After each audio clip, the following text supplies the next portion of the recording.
Hello, welcome back to my channel. ഇന്ന് ഞാനിവിടെ കാണിക്കുന്നത് നല്ല ടേസ്റ്റി ആയിട്ടുള്ള ഒരു അച്ചാറാണ്. സോയാബീൻ കൊണ്ടാണ് ഞാനിത് ഉണ്ടാക്കുന്നത്. അപ്പോൾ എല്ലാവരും വീഡിയോ മുഴുവനായി കാണണം. നല്ല ടേസ്റ്റി ആയിട്ടുള്ളൊരു അച്ചാറാണിത്. അപ്പം അപ്പോൾ നമുക്കിതെങ്ങനെ ഉണ്ടാക്കുന്നത് നോക്കാം. അതിനു വേണ്ടി ഞാനിവിടെ കുറച്ച് സോയാബീൻ എടുത്തിട്ടുണ്ട്. ചെറിയ സോയാബീനാണ് ഞാൻ എടുത്തിട്ടുള്ളത്. അപ്പോൾ ഞാൻ ഒരു ചട്ടിയിൽ കുറച്ച് വെള്ളം വെച്ചിട്ടുണ്ട്. അത് ചൂടായപ്പോൾ നമ്മുടെ സോയാബീൻ അതിലേക്ക് ഇട്ട് കൊടുത്തു. ഇനി അതൊന്ന് തിളച്ച് വന്നതിന് ശേഷം നമുക്ക് വേറൊരു പാത്രത്തിലേക്ക് ഊറ്റിയെടുക്കണം. അപ്പോൾ നമ്മുടെ സോയാബീൻ തിളച്ച് വന്നിട്ടുണ്ട്. ഒരു 2 മിനിറ്റ് സോയാബീൻ ഇതിലൊന്ന് കിടക്കണം. കൂടുതലായാൽ ആകെ വെന്തുടയും. അപ്പോൾ 2 മിനിറ്റ് ആവണം മുന്നേ തന്നെ ഇത് ഊറ്റിയെടുക്കാം. ഇനി നമുക്കിതിലുള്ള വെള്ളമെല്ലാം കളഞ്ഞ് റെഡിയാക്കി വെക്കാം.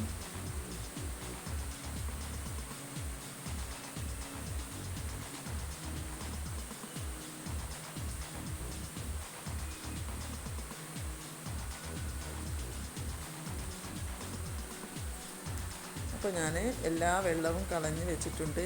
ഇതിലേക്ക് കുറച്ച് മസാലപ്പൊടികൾ ഇട്ട് കൊടുക്കുകയാണ്. ആദ്യം മഞ്ഞൾപ്പൊടി, പിന്നെ 1 ടീസ്പൂൺ മുളക് പൊടി, പിന്നെ കുറച്ച് കാശ്മീരി ചില്ലി പൗഡർ, ആവശ്യത്തിനുള്ള ഉപ്പ്, പിന്നെ കുറച്ച് ചിക്കൻ മസാല. ഇതും കൂടെ ചേർത്തിട്ട് നന്നായിട്ടൊന്ന് കുഴച്ച് വെക്കാം. എന്നിട്ട് ഒരു 10 മിനിറ്റ് ഒന്ന് റെസ്റ്റ് ചെയ്യാൻ വെക്കാം.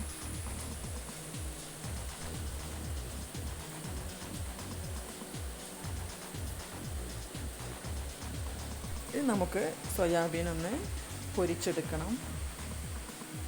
ഇതിലേക്ക് കുറച്ച് വെളിച്ചെണ്ണ ഒഴിച്ച് കൊടുത്തിട്ടുണ്ട്. ഇനി നമുക്ക് ഇതിലേക്ക് ചൂടായ എണ്ണയിലേക്ക് കുറച്ച് സോയാബീൻ ഇട്ട് ഇതൊന്ന് പൊരിച്ചെടുക്കണം.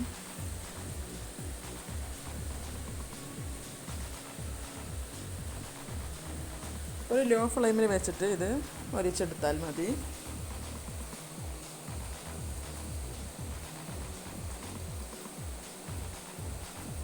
അപ്പോൾ ഇടയ്ക്കൊന്ന് ഇതുപോലെ ഒന്ന് തിരിച്ചു മറിച്ചൊക്കെ ഒന്ന് ഇളക്കി കൊടുക്കാം. അല്ലെങ്കിൽ അടിയിലിങ്ങനെ പിടിക്കും.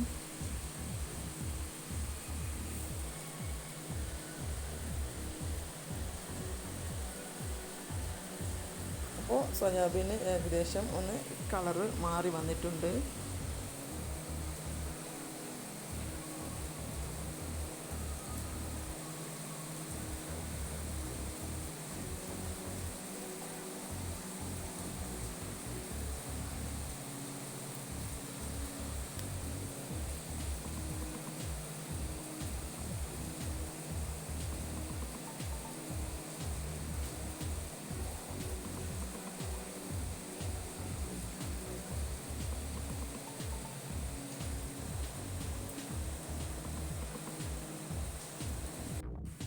അപ്പോൾ നമ്മുടെ സോയാബീൻ ലോ ഫ്ലെയിമിലായതുകൊണ്ട് തന്നെ പതുക്കെ കുക്കായി കിട്ടുകയുള്ളൂ. ഇപ്പോൾ ഇത് ഏകദേശം വറവായിട്ടുണ്ട്. നമുക്കിത് കോരി മാറ്റാം. ഞാനിപ്പോൾ എല്ലാം വേറൊരു ബൗളിലേക്ക് കോരി വെച്ചിട്ടുണ്ട്. ഇനി നമുക്ക് അച്ചാറുണ്ടാക്കിയെടുക്കാം. അതിനു വേണ്ടി പാൻ അടുപ്പിൽ വെച്ചിട്ടുണ്ട്. അതിലേക്ക് കുറച്ചധികം വെളിച്ചെണ്ണ തന്നെ ഒഴിച്ചു കൊടുക്കണം. ഇതിലേക്ക് കുറച്ച് കടുകിട്ട് കൊടുക്കാം. ഇനി ഇതിലേക്ക് കുറച്ച് ഉലുവ കൂടെ ചേർത്ത് കൊടുക്കാം. ഇത് രണ്ടും ഒന്ന് മൂത്ത് പൊട്ടി വരട്ടെ. എന്നിട്ട് ഇതിലേക്ക് നമുക്ക് ഇഞ്ചി വെളുത്തുള്ളി പേസ്റ്റ്, പിന്നെ കുറച്ച് കറിവേപ്പില ഇതും കൂടെ ചേർത്ത് കൊടുത്തു. ഇത് നന്നായിട്ടൊന്ന് മിക്സ് ചെയ്യാം.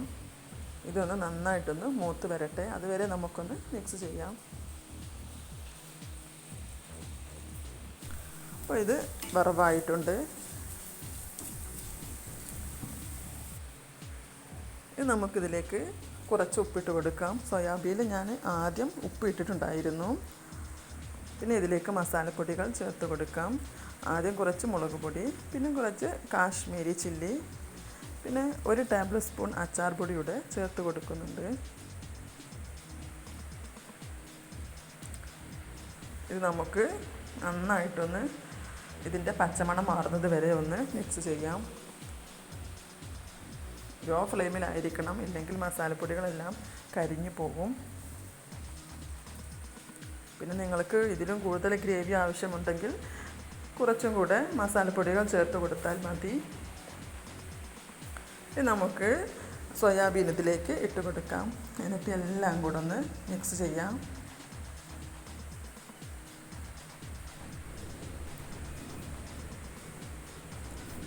നന്നായിട്ടൊന്ന് മിക്സ് ചെയ്തതിന് ശേഷം നമുക്ക് ഇതിലേക്ക് കുറച്ച് വെള്ളം ഒഴിച്ച് കൊടുക്കണം. 1/4 ഗ്ലാസ് വെള്ളമാണ് ഒഴിച്ചിരിക്കുന്നത്. കുറേ വെള്ളം ഒഴിക്കാൻ പാടില്ല. ഇപ്പോൾ നമ്മുടെ അച്ചാർ റെഡി ആയിട്ടുണ്ട്. ഇതിലേക്ക് തണുത്തതിന് ശേഷം കുറച്ച് സുർക്ക കൂടെ ചേർത്ത് കൊടുക്കാം. അപ്പോൾ നമ്മുടെ അച്ചാർ ഇവിടെ റെഡി ആയിട്ടുണ്ട്. അപ്പോൾ എല്ലാവരും ഒന്ന് ട്രൈ ചെയ്ത് നോക്കണം. ഇതൊരു വെറൈറ്റി ആയിട്ടുള്ളൊരു അച്ചാറാണ്. വീഡിയോ ഇഷ്ടപ്പെട്ട എല്ലാവരും സബ്സ്ക്രൈബ് ചെയ്യണേ.